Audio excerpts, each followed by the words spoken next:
Você já teve vontade de tirar alguma dúvida com seus pais, mas não sabia como?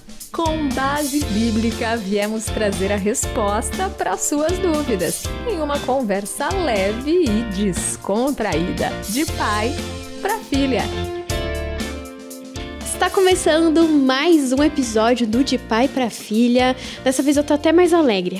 A gente passou pelas polêmicas. Misericórdia. Passou pelas polêmicas, cheguei em outra. Não adianta. Não, mas pelo menos não tem um crime envolvido, pai. É verdade. Mas estamos eu aqui, Gabi Gouveia, com o pastor e meu pai, João Paulo Gouveia. Que está muito bem, né, pai? Espero que sim. Eu espero também. Se o senhor estiver mal, você me fala. Tá bom. E a gente vai conversar hoje sobre crise de fé. Tchan, tchan, tchan. O que fazer, pai? Um pai e uma mãe na situação de um filho que está passando pela crise de fé. Sabe aquele momento do não quer ir na igreja, não sabe no que acredita? O que um pai e uma mãe podem fazer num momento como esse? Bom, a gente tem vários aspectos aí que estão envolvidos. O primeiro é que eu preciso ganhar a confiança dos meus filhos quando eles são pequenos. Para tudo. Isso não só pela fé. Para tudo a gente precisa ganhar. Se a gente perder os nossos filhos até os 4 anos, porque é aí que a confiança fica nítida, até os 4, e ela fica muito marcada e arraigada no coração da criança, os limites e a autoridade e tudo Nossa, mais, eu não até os 4. lembro nada até os 4 anos. Não lembra, mas se torna empírico, né? Se torna natural, né? No processo. Até os 4 anos é onde a gente marca autoridade, limite, quem é quem um pro outro. E parece que você pode esperar esse tempinho que a criança é muito Não pode. criança e começar quando a criança é maiorzinha, né? Não, Tem não gente pode. que pensa assim. Não pode. Se você esperar chegar na adolescência para ganhar seu filho, você perdeu o jogo. Porque você já perdeu ele com 4 anos. Entendeu? A gente precisa aprender a antecipar esse processo. Ser pai e mãe, filha, é uma responsabilidade no sentido de você sempre vai precisar antecipar tudo, tá? Então, por mais que eu fale assim, vamos fazer a coisa com leveza e tudo mais, e é para fazer com leveza, de boa, mas assim, entendendo os processos todos. O que a gente precisa entender dos filhos são os momentos aonde a intelectualidade dele, né, a inteligência emocional e tudo já vai amadurecendo, tá? Então, tudo é fase nos filhos. Então, a gente precisa entender o primeiro momento, como é que eu entendo o primeiro ano de vida do meu filho? Crescendo dente, e ele chorando, Você está falando de se ele tá com desenvolvimento fome. físico e cognitivo. Você está Total, falando de emocional espiritual. e espiritual. Tudo está envolvido desde que ele saiu ou de que ele foi gerado, antes ainda de sair da até barriga na da barriga, mãe. né? Falam que Claro, o bebê já tudo. recebe informação. Então, assim, a gente precisa entender que a educação dos nossos filhos começa na concepção deles. Entendeu? Mário Prata tem um artigo, você pode procurar na internet, muito bom. E o título é Filho é bom, mas dura muito, né? E realmente, pro resto da sua vida, não tem mais como.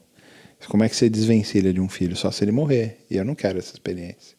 Entendeu? Nem assim. Então a paternidade é pro resto da minha vida. Entendeu? Enquanto eu estiver vivo, eu serei pai.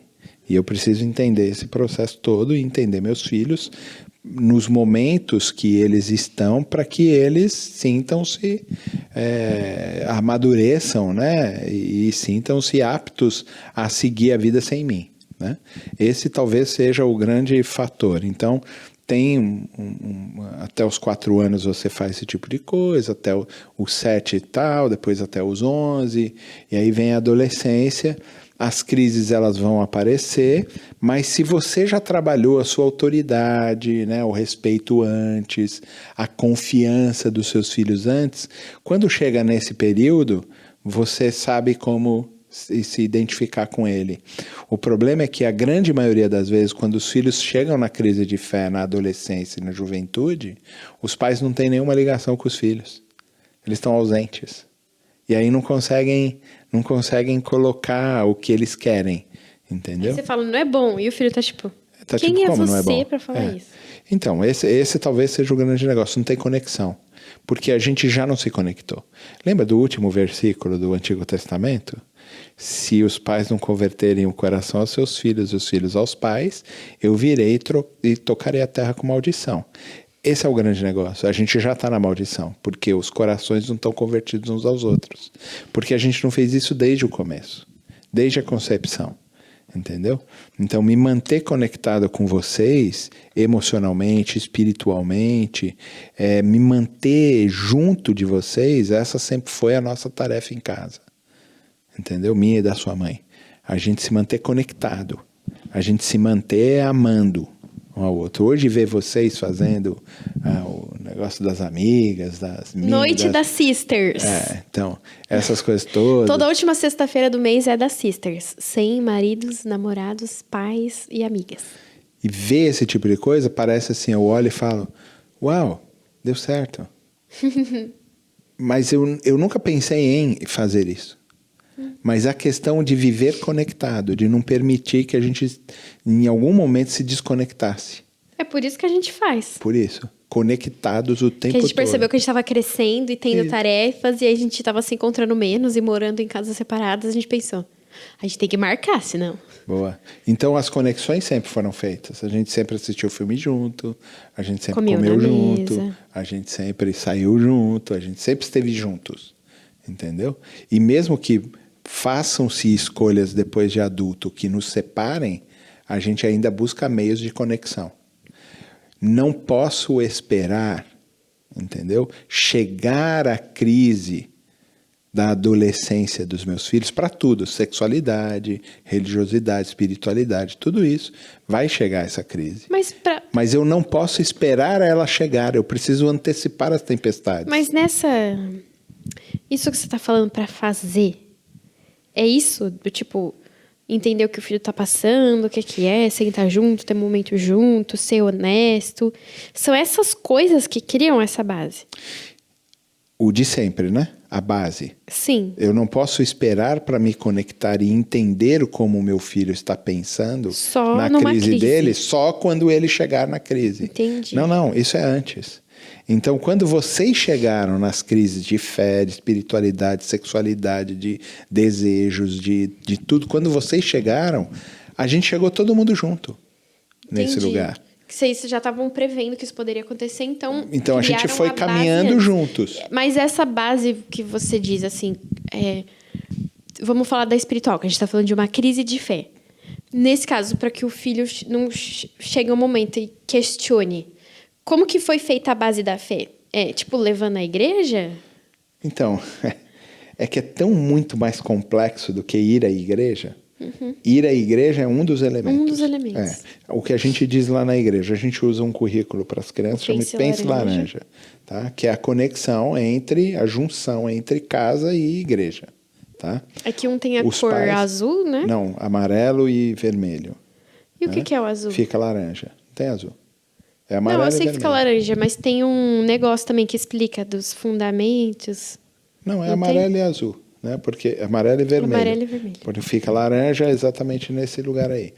Então, a questão é, pais, vocês não podem se furtar de educar os seus filhos. Quem ensina religiosidade e espiritualidade são os pais, não é a igreja. A igreja não tem a obrigação de ensinar espiritualidade e religiosidade para os seus filhos. É você que ensina na sua casa. Uhum. Lá na igreja, a igreja é usada como uma ferramenta na mão dos pais nesta educação. Mas quem educa são os pais. A escola é igual. O que a gente está fazendo hoje? A gente terceiriza. A gente acha que a igreja deve dar educação religiosa para os nossos filhos, que a escola deve dar educação formal e civismo para os nossos filhos. Não. Se eu estou orando, se eu estou fazendo devocional, não importa, porque meu filho está na IBD. Se rolou isso, você desconectou. Total. Se está desconectado, quando chegar a crise dele, você não sabe como solucionar, porque você não conhece seu filho. Tipo, não fiz o devocional hoje. A importância do devocional? Porque eu via a mamãe fazendo todo dia. Aí eu lembro e penso, poxa, minha mãe tá lá fazendo dela e eu não fiz o mesmo. Mas é que nós estamos juntos, na mesma roda. É isso, entendi. Estamos todos conectados. Eu diria talvez então que talvez seja o viva aquilo que você Fala. Porque o negócio é, quando você chegou na crise, em todas as suas crises, a gente chegou juntos. Entendeu? Então, quando chegou na crise, foi muito mais tranquilo trabalhar. Por quê? Porque a gente chegou junto. A gente sabia o que você pensava, você sabia o que a gente pensava. Estava tudo às claras. Sim. Entendeu? E aí surgem diálogos, a gente vai... Dananã. Eu lembro de ter, Por assim, isso. pensamentos. O problema é que as pessoas vão, deixa a vida me levar, e só quando chegar a crise é que a gente vai sentar então para conversar. Verdade. O problema é que se a gente já está desconectado, a gente não consegue encontrar um ponto focal. E o problema é que às vezes... isso que você falou de desconectado é um tanto que o filho não tá nem aí pra sua opinião. Por isso. Às vezes ele nem vai levar para você. Quando vocês entraram em crise religiosa, chegou a hora da gente exercer a nossa autoridade. Nossa, vamos para a eu não igreja. lembro de ter ainda Vamos entrado. para a igreja. Nós vamos para a igreja. Ah, mas eu não queria ir hoje. O nosso lugar é na igreja. O nosso lugar é na igreja. Então a gente consegue frisar. Você não lembra porque foi tudo muito de maneira natural. Entendeu? Então quando chegou para eu exercer minha autoridade, eu exerci minha autoridade. Que é Você aquele nem negócio percebeu. que você falou do prever, né? Muito bem. Então você nem vai perceber. Você entendeu? É óbvio que não. A Alice, a Clara, igual. Por quê? Porque a gente está chegando nas crises junto com os filhos. A gente não desconectou. Porque eu não terceirizei meus filhos. E eu lembro de você falar dessa questão de... que você previa, de você falar, tipo, no namoro, presta atenção nisso, porque no casamento, XY. E aí eu pensar, mano, nem tô casada ainda, por que esse cara deve me ensinar isso, entendeu? E quando eu chegou o nossa, casamento? meu pai... Aí aconteceu. É isso que eu tô tentando dizer. Que, tipo, é essa coisa do prever, né? Então a gente continuou conectado, Sim. entendeu? Então essa relação, quando a gente chega, espera a crise chegar para ir conectar, nossa, aí a gente tem a possibilidade de perder o jogo completamente. E eu vou te ser bem sincero, tem pais que já perderam o jogo, os filhos não vão para a igreja, os filhos vão ficar desviados, não tem como voltar, entendeu? Porque desconectou. Em alguns casos ainda a gente vai conseguir, mas é muito mais complexo, tem muito mais choro. Uma dica para os pais: chorem no tempo apropriado, para não ter que chorar depois pelos filhos. Entendeu? Chorem quando eles ainda são pequenos. Quando você sofre de ter que disciplinar, quando você sofre de ter que dar limites, chore, nesse tempo sofra. Porque quando chegar a idade adulta deles, ou de juventude e tudo mais, eu não quero estar chorando com um filho perdido em droga, com um filho perdido em promiscuidade. Então a gente precisa antecipar esses processos todos, trabalhar com eles conectados, para que quando cheguem essas crises, e elas vão chegar, todas elas vão chegar, entendeu? Quando elas chegarem, a gente chegou junto. E a gente tem honestidade no olhar um do outro, e carinho, e amor, e afeto um pelo outro, a ponto da gente conseguir superar juntos também essas dificuldades. É isso aí. Participa aqui do nosso bate-papo, tá bom? Tá acabando mais um episódio. Muito bom a gente ficar conversando aqui, né, pai?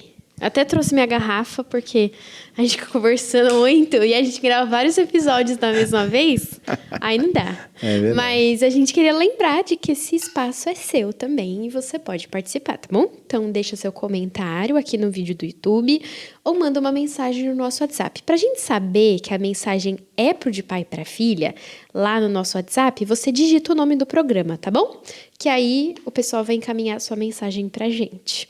A gente se encontra quando, pai? Na próxima semana. Semana que vem. Tchau.